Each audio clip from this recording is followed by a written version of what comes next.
Well, have you ever heard of the Black Belt? If not, it refers to the soil in South Georgia that is perfect for growing crops like cotton. Yeah, and it also refers to several states with a large black population, including right here in Albany.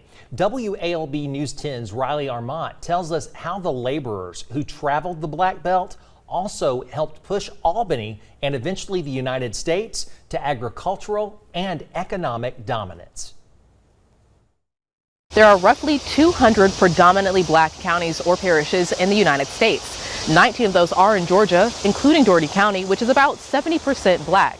This can be traced back to the black men and women who helped lead South Georgia to agricultural dominance during the times of slavery. The term now is more not geared toward the rich soil, which is still good for growing cotton, tobacco, and different things like that. It's generated more toward the culture because of the deep, rich population of African Americans and people of color in this particular area. So that's how the Black Belt has stuck in that way. The Black Belt is comprised of several states, mainly those in the southeast, including Georgia.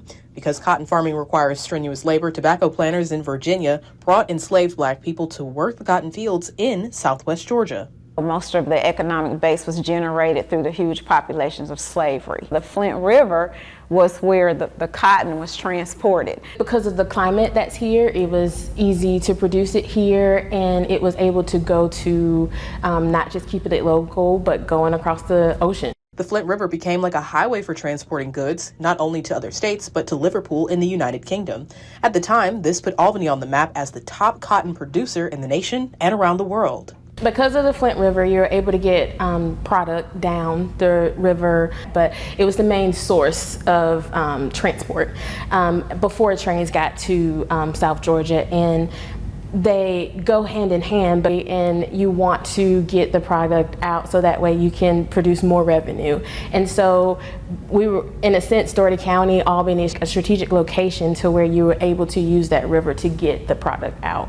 Later on, as black people were freed from slavery, many stayed in the area. Today, Albany still has one of the highest percentages of black residents in the state. The history of the Black Belt helped cement South Georgia as an agricultural leader in the country. When W.E.B. Du Bois wrote his book, it really stuck because he declared this area, because of the heavy population of slavery, to be the Black Belt, the Egypt of the South. It played a huge part in the development of the civilization. Over time, many formerly enslaved black people stayed in South Georgia, becoming sharecroppers. Few went on to become independent farmers due to the systemic and financial barriers of the time.